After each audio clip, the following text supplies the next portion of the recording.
Yeah, people camping out for over a week and a half now. Like that's ridiculous, and that shows true dedication to the 12th man and to the football team. Torn, I think, takes it personal, and I think that's why he's on a mission. He's going to make himself one of the most valuable middle linebackers in the country. I think he is a great player. So he's down on a knee when he bobbles. He's off the knee when he catches it. They got completely lucky on this.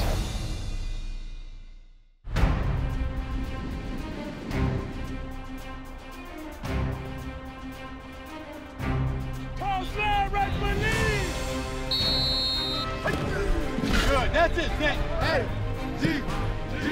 Oh, good. It's a beautiful Saturday here at Kyle Field. I want y'all to feel this today, man. Trust yourself right now. Let's go have fun. Turn it loose.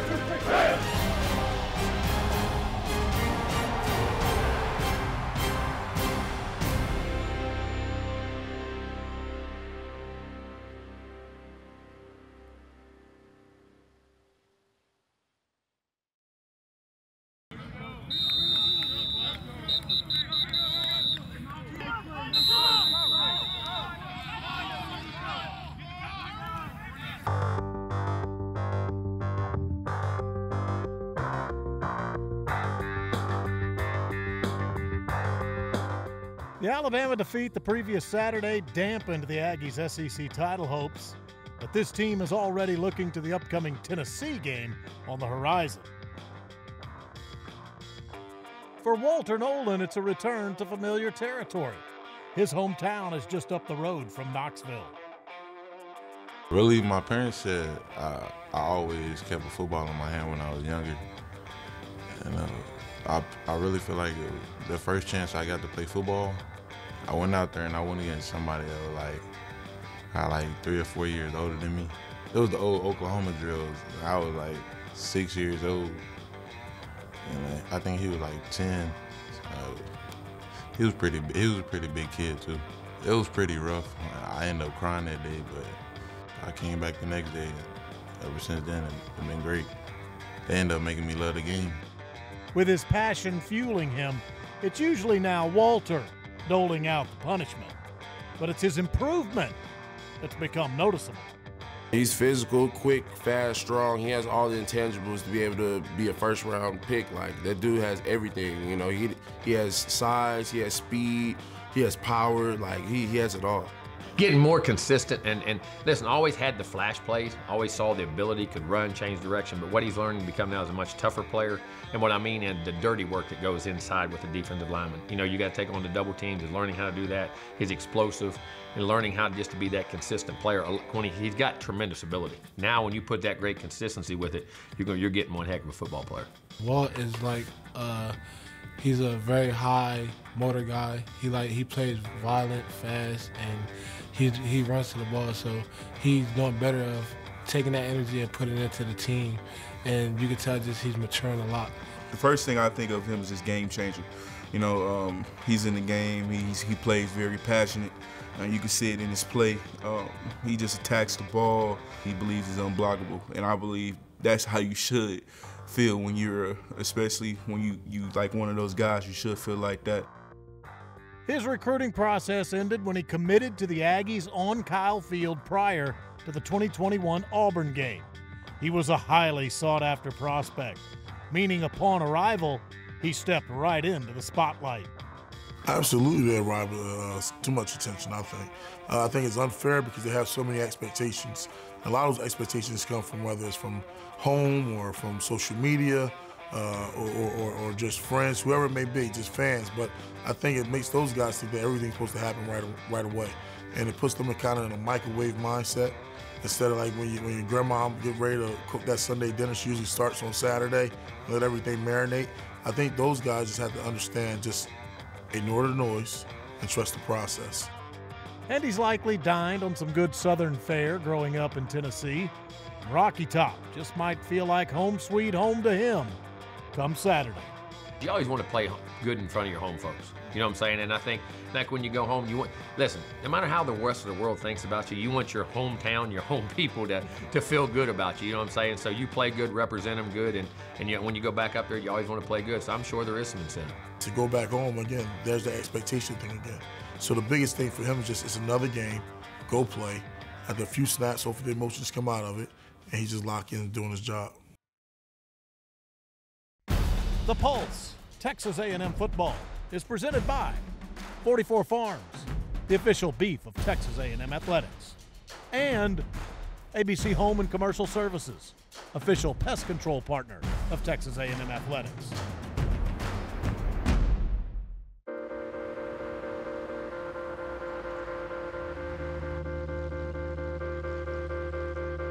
The Aggies are off to the Smoky Mountains, where a hostile environment awaits. But this team is ready to face the fire. For me, I like the road experience because you get to go out and see, like different stadiums you've never seen before, and to see different environments, play in different stadiums, and that's really just one of the good parts about college football. I always say during the game, you really don't notice that much because you're zoned out. And competitiveness and competition is like when you first run out there, you see everybody and you're like, oh shoot, but then actually when you get on the field, like your focus just zones out into a darkness and all you see is just your opponent and everything else zones out.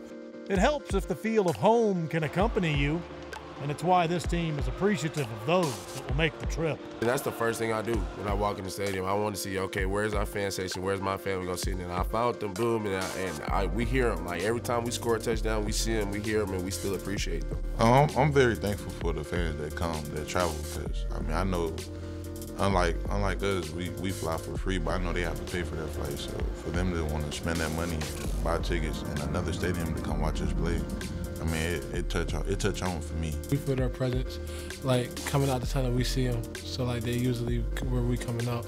So we always feel the 12th man, even when we travel, and it helps a lot. They traveled all this way just to see y'all do y'all thing and just to see y'all win and bring it back home. So and that's just a great feeling to have, and that unites us with them even more because they came. I took time out of their week, made schedule out of their day week. Put off work just to come and watch us perform, and that's a big thing for us. That just tells you how much strong your fan base is and how much they want you to succeed. Aggies are known for traveling well.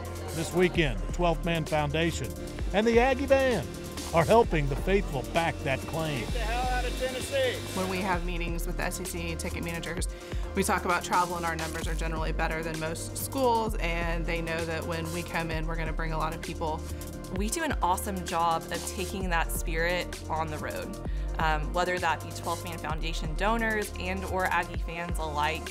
They want to support Texas A&M. Well, the Aggies obviously travel incredibly well, and they're very supportive of their football team. They're very supportive of their band and their yell leaders and reveille, and it's wonderful. You walk in, and it doesn't matter what stadium you're in. There's a little chunk of home that you're going to get to walk into and sit with, and while you're within these hostile environments and all that. And there's a certain amount of comfort that comes from having so much maroon around you and supporting you. And it doesn't matter how hostile the other fans get or how difficult it can be up there. Sometimes you've got thousands of Aggies sitting up there just yelling and doing their job like we are. It's wonderful. It's one of the few places I feel like where every piece of what happens in that stadium, whether it's here in Kyle Field or it's on the road, the reveille and the yell leaders, the band, the fan, the 12th man that's on the road with us there, everybody kind of turns into this one collective mob of support for what's happening there, and it's really kind of cool.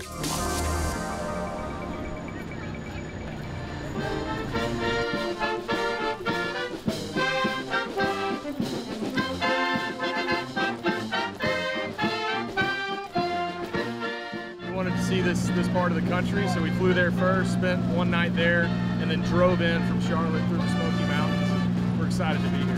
So yeah, they flew in from Texas or Florida. We drove in from Charlotte last night. Got up, had some bacon and biscuits, walked over to the stadium, and now we're here just seeing the scenes. Last night, I swear there was more maroon than orange. Yeah. In like the bar district and stuff, but everybody's been super nice. But yeah, man, it's almost game time. We're ready to roll.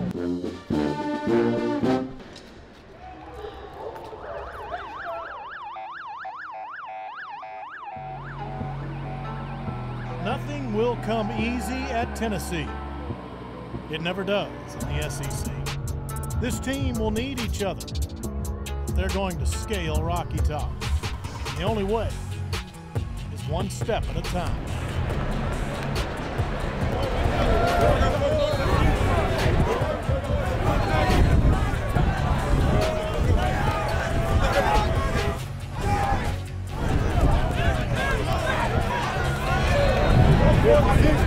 Here for 6, and we'll go. Big reach! Big reach! Effort and execution! Right in both spots, locked in, assignments, all right? Sure tackle, fly right, fast physical, all right? Don't listen to the crowd. Know what I said. Who we competing against? Us. We compete against ourselves every single snap. We're right where we want to be. Right next to the man next to you. Ready to lay all over the line. Family on 3. 1, 2, 3. Let's go, baby. This is a great opportunity today, man. This is a great opportunity today. Go out there and play for the man next to you. Go out there and play hard, fast, and physical. Put it all the way to the end. Let's go, man. Remember why you're here. We got a mission. There's a difference in wanting to play good and making your mind up you're going to play good. There's a guy wanting to win, and we're going to win, okay? That's where you find your inches. Refusal, complete denial of failure. You find the inches. The ordinary things are going to give you the inches, man, with maximum effort and a mindset that I'm not going to be denied. That's all it gets down to. You watch the film every week in which we grade the film, and you watch the game. That's what it gets down to.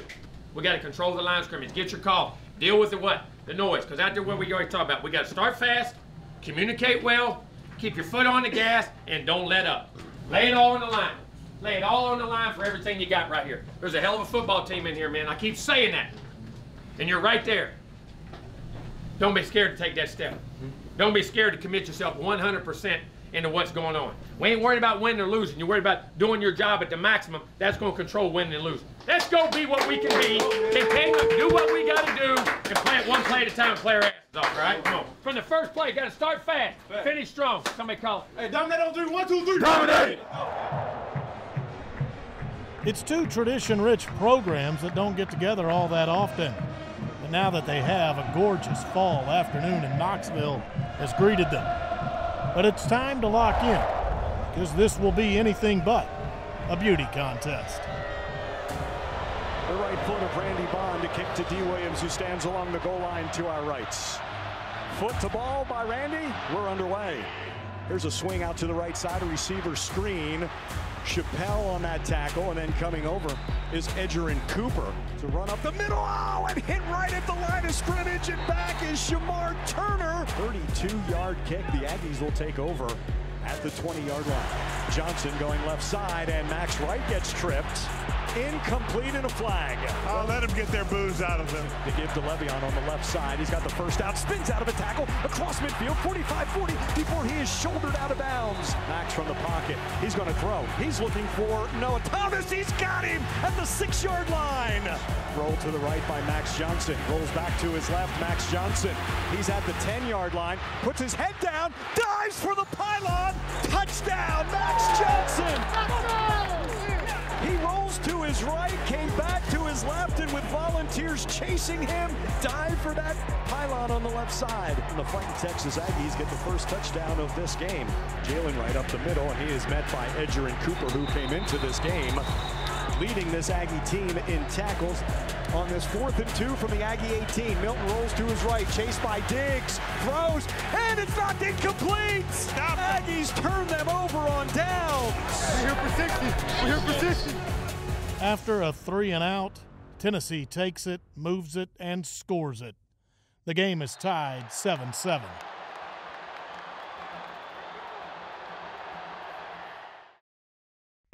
The Pulse, Texas A&M football, is presented by 44 Farms, the official beef of Texas A&M athletics, and ABC Home and Commercial Services, official pest control partner of Texas A&M athletics. 1st and 10 for the Aggies from their own 25-yard line. Owens runs behind that left side, and he has the first down and more, and he is tackled forward. Play action fake, stepping up is Johnson, throws sideline in front of the Aggies bench, and that is caught at the Tennessee 49-yard line by Evan Stewart. 3rd and 17 over the middle, complete to the 38, Noah Thomas. Wow. Johnson in the pocket, looks left, fires left, complete to Anias, and he beats two defenders. Stutter step at the 20, goes back to his right. He's inside the 20 at the 18-yard line. On a 3rd and 9, Max tripped up. He actually tripped on Chase Basantis. The Aggies will attempt a field goal from 41, and the Aggies are back on top. It's a run, hit at the line of scrimmage. Cooper with the hit. Dragged about a yard. A quick snap right up the middle. Oh, and the hit, Cooper with the hit, and he slings Jabari Small for a tackle, no gain. He lost yardage. They're going back. They're going to try the field goal. Good stop by the Aggie D. 51-yard attempt. Missed it wide right. Let's go! Steps up, throws for Evan. Stewart comes back, he slides, makes the grab, Tennessee territory. A&M had it moving, but they stumble on 4th and 1. Tennessee gets it back. To keep the lead, the defense has to stifle the Vols before half. Tennessee takes over. Shotgun snap to Joe Milton III. Pressure, and they got him back at the 30-yard line. Big Mac McKinley Jackson with the sack. Run up the middle and just way too much traffic, and the tackle is made in that backfield by Edgerrin Cooper. Another tackle for loss for him. 3rd and 21 from the Aggies 49. The shotgun snap, and it's a run up the middle, and it's fumbled, but it is fallen on by a Tennessee offensive lineman. Like both teams are going to be willing to go into the locker room. 10-7 Aggies. Listen to me. Just keep going play next series. Go play next series, next series. Just keep winning one series at a time, all right? A lot of football left. We said next time we come in this locker room, it's after a win. Everyone got me? All right, you make that promise. Let's go take this right now. Let's take this first drive, go get a touchdown, and take the game. Go win the damn game. Let's play aggressive and go win the thing. Come on, man. Let's go. Let's go. Let's go. Come on. Finish the game. How you do it? First play of the lap. Put your foot on the gas. Don't let up. Make your plays. Believe in what you do. Love, trust, and believe. And that gives you the confidence to go play. Believe in each other, guys. Right here. On a hostile environment, you're on the perfect stage to prove who you are. We're going to have some leadership. We have some toughness. There's going to be some tough times in this second half. We're going to have that look in our eye. You understand me? I ain't taking no for an answer. Do you understand me? Do you understand me? Do you understand me? Let's finish right here, right here. Let's go. Finish on 3. 1, 2, 3. Let's go, bro. To run up the middle. Right. Harmon with the tackle. Jacoby Matthews cleans it up at the 30-yard line, tackled into the Aggie sideline. 4th and 7 for Tennessee from the Aggie 30. Milton rolls right. Milton is sacked back at the 37-yard line. Fadil Diggs. He wanted to go into the end zone, and it was covered up.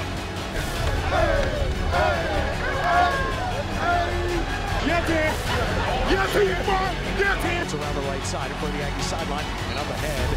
Johnson, a little flare out of the backfield, and he underthrew Le'Veon Moss. He was wide open. Those are the plays that have to be made. Absolutely. It's becoming a defensive struggle. Tennessee is starting to wrestle away field position from the Aggies. And after A&M punts from deep in their own territory, the Vols grab the lead with an ensuing return for a touchdown. Down for the first time, the Aggies have to keep pushing forward. 1st and 10 for the 25. And a little screen to the tight end. Max Wright up the right side from the Aggie sideline. 40, 45, lowers the shoulder out of bounds. He's going to run to his left. Now throw to Ruben Owens out of the backfield. Stutter step to just shy of midfield is Ruben Owens. Max, pressure coming.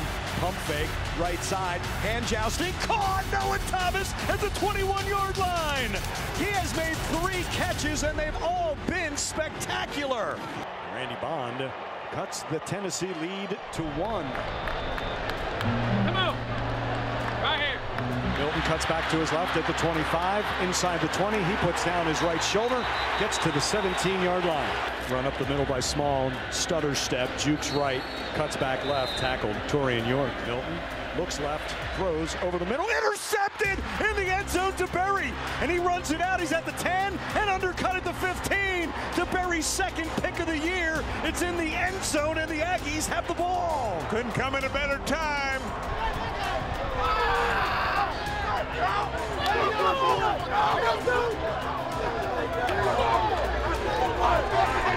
Go!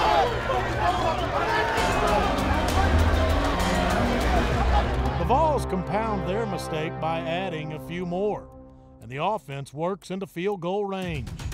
But it slides left, and the Aggies can't capitalize. 10 plays, 52 yards, and 5.5 minutes went off the clock with the missed field goal. And Tennessee takes over to 33. The run to the left, and Chris Russell Jr. with the tackle and a loss of 2. 5:05 to play. This is a run and hit behind the line of scrimmage. Back at the 33 is Torian York with the tackle. 14-13 Tennessee, and Campbell with the field goal. He gets it to go. The defense has been stout all afternoon. They force a Tennessee field goal, but a mistake allows them to grab another. Now chances are growing sparse, and only a touchdown will do. Down 20-13. 2:31 to play. With Kamal Hadden on the left. Shotgun snap, Max Johnson steps up in the pocket, throws over the middle, complete to Jake up ahead. He falls to the 34-yard line. Max Johnson from the pocket rolls to his left. Flag is down. Thrown across the middle at midfield, caught, but I think the Aggies are going to have a flag. It not only gets the 18 yards, you also lose the time of that play. 10. Yeah. Max rolls back to his left, throws towards the sideline, complete between the numbers. Out to 35, Le'Veon Moss. Le'Veon gets up to the 43, tumbles forward, setting up a third and very shorts. A run up the middle, first down. Clock will stop here in the final 2 minutes. Was there a face mask on that play? Oh, yes, that's a second face mask miss. Think about that as a big play. 15 yards and stop the clock. That would have got him to the 40-yard line if that is called. 2nd and 10 for the 45. Johnson across the middle. Incomplete. Knocked away at the last moment to Marion McDonald. Down 20-13. Max steps up, throws. Nearly intercepted, too high for Moose Muhammad. Incomplete, Wesley Walker. Need 10 yards to keep the drive alive. 34 seconds left. Shotgun snap, Max Johnson. Pressure from inside. Max throws over the middle. Intercepted at the 45-yard line, intended for Evan Stewart. Kamal Hadden with the interception, and he slides down at midfield.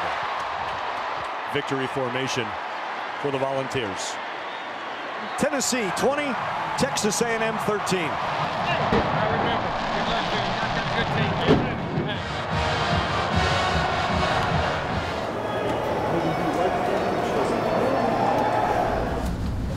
Questions? How rough is it to have a game like this and then go into the bye week with that taste of your mouth? It's frustrating, going into the bye week like this. But I know our guys will never give up, and that's kind of where we're at right now. And we're going to go into this bye week ready to work and get ready for South Carolina.